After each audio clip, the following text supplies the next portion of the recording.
Tiniyak ni Pangulong Ferdinand R. Marcos Jr. na tinutugunan ng pamahalaan ang usapin sa tahas sahod sa mga manggagawang Pilipino.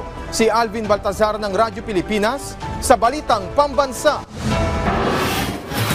Siniguro ni Pangulong Ferdinand R. Marcos Jr. sa mga manggagawang Pinoy na may ginagawang hakbangang gobyerno upang tugunan ang usapin ukol sa dagdag aumento.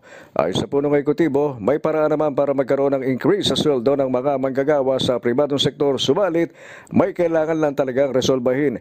Ilan dito ang may kinalaman sa aspetong legal, gayon din sa bahagi o aspetong pang-ekonomiya, habang dapat din pag-aralan ang iba pang implikasyon sa ilang grupo ng mga employers.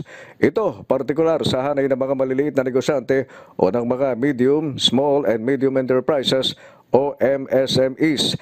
Kailangan lang talagang pag-aralan sa ngayon ay sa punong ekutibo ang issue na kung saan ang dapat na i-apply sa pag-aaral ay isang balanced approach.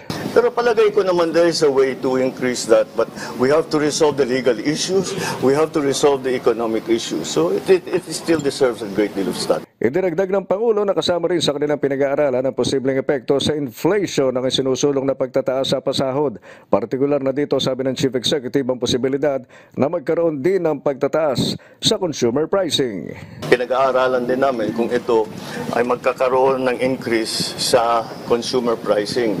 Ibig sabihin, inflationary, baka maging inflationary. Ayon sa Pangulo, kailangan kunin talaga ang panig ng bawat sektor at mula doon ay balansehin ang maaaring maging epekto sa magkabila. Walang problema, sabi ng Presidente, ang dagdag sahod sa mga nasa malalaking korporasyon, gayong kayang-kayaan yan ng mga itong magbigay ng wage hike. Pero ang kailangan niyang ikonsidera ay ang kakayahan naman sa kabilang banda ng mga maliliit na employer na kapag nagtaas sa sweldo ay baka mabawasan ang kanilang mga trabahador. Para sa Balitang Pambansa, Alvin Baltazar ng Radyo Pilipinas.